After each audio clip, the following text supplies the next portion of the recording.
pro-life is pro-choice. Change my mind. Please, change my mind.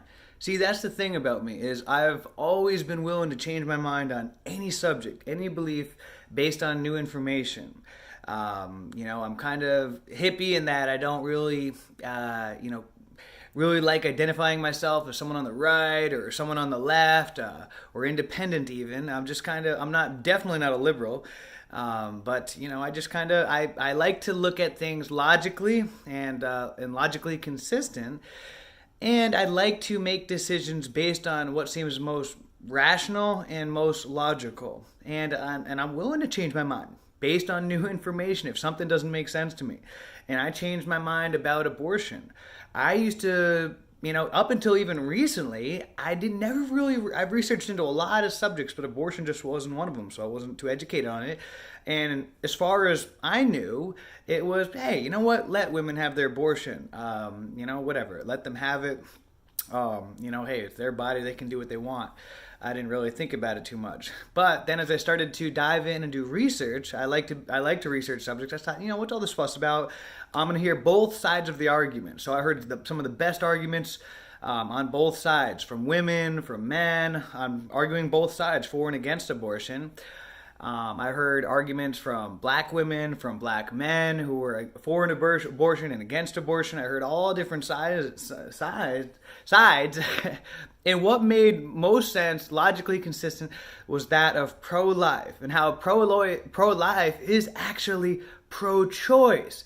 See, most people, due to the media, I think the mainstream media is one of the main criminals and the main enemies of today by putting out misinformation and manipulating the public to feel a certain way, to fit a certain agenda. That's a whole nother video. But I feel that most people, when they think of what is pro-life, that it's trying to take away women's right to choice, women's right to freedom. But no, that is far from the truth. Pro-life people actually, most pro-life people want women. The majority, if you hear the arguments, pro-life people are for women having choices. They got, when it comes to having babies, when it comes to pregnancy and children and all that, 4 choices. One, abstinence. The right to abstinence. I think that should be a fundamental choice. 2, to use contraception. If you want to have sex, sure. Use condoms or get on birth control, and have fun. But also understand that contraceptives don't always work 100% of the time. So that means that are up for risk for getting pregnant, and that you need to, if you're willing to have sex, and you need to take responsibility for your actions. Understands that if you do that, then you have to be willing to take, if you're willing to do that, you have to be willing to take the responsibility that if the 0.01% chance of the contraceptive not working and you get pregnant, then take responsibility for raising the life. Like myself, I'm a single father. I've taken responsibility for it. Or number 3, the third choice, women should have the right to the third choice. Everyone agrees then that is to carry the baby through the term and have the baby and raise the baby. Women should have that right, have that choice. Or number 4, the fourth choice, is to put the baby up for adoption. That's totally fine. Put the baby up for adoption. Plenty of people out there would love to adopt. The only choice that we're not, people are not in agreement with, as far as pro-life argument, is the choice to murder, the choice to kill. And that's where, there's all kinds of inconsistently logically and inconsistently philosophical arguments about what defines murder and what defines a life. And the most consistent, most logically consistent and philosophically consistent argument, which I think it's important to have a standing point in a logically consistent argument, is that all life is inherently equal. Whether you're man, woman, gay, straight, black, white, transgender, or whatever, no matter what, all life is intrinsically equal, regardless of it, whether it's still inside, that baby is alive. And that's where the arguments, the most logically consistent, support that it is in fact murder.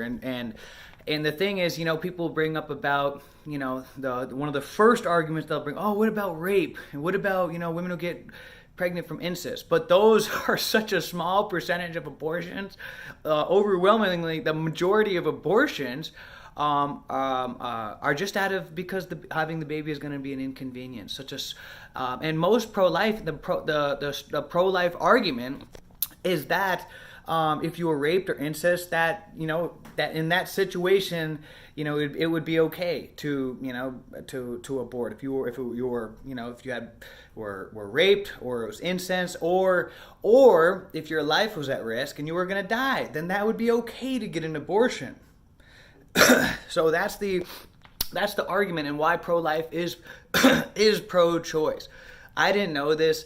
Based off this new information, I was willing to change my mind on the opinion, and I think that it's important to research further into this, because you'll see more than what the mainstream outlets, the picture that they're painting is. It's not true. It's not based on logically consistent arguments, and it's inherently just justifying that of murder, when really, if you want, you can put the baby up for adoption. If your life is at risk, nobody's arguing that. If you're gonna die from having the baby, then you can put the baby up for abortion. But just choosing to get an abortion just because having a baby is inconvenient, that's not a good enough answer, to end someone's life just because it's going to be inconvenient,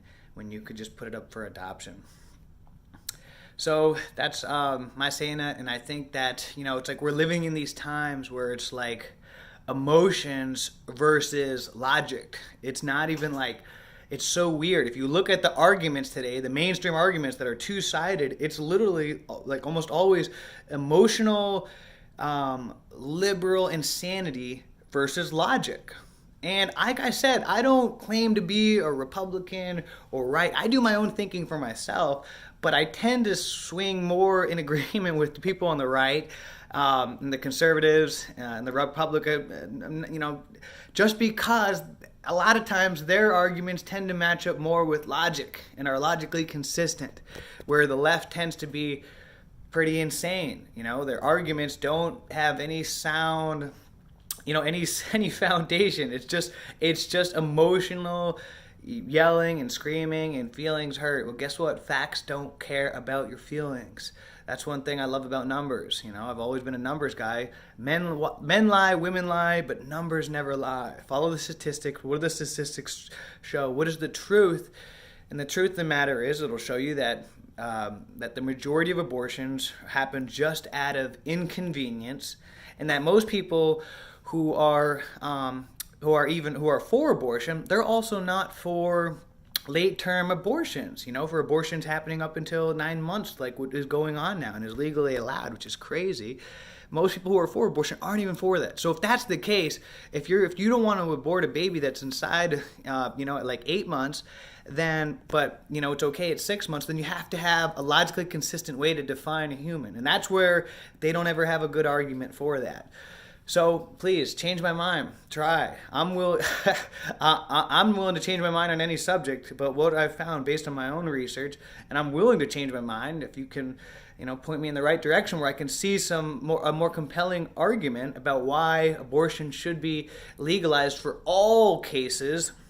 Then please comment below. Let me know, and I'll do my own research into it. But until then, I have no choice but to go where the most logically consistent argument is, and that is that pro-life is, in fact, pro-choice. It's just not pro-murder.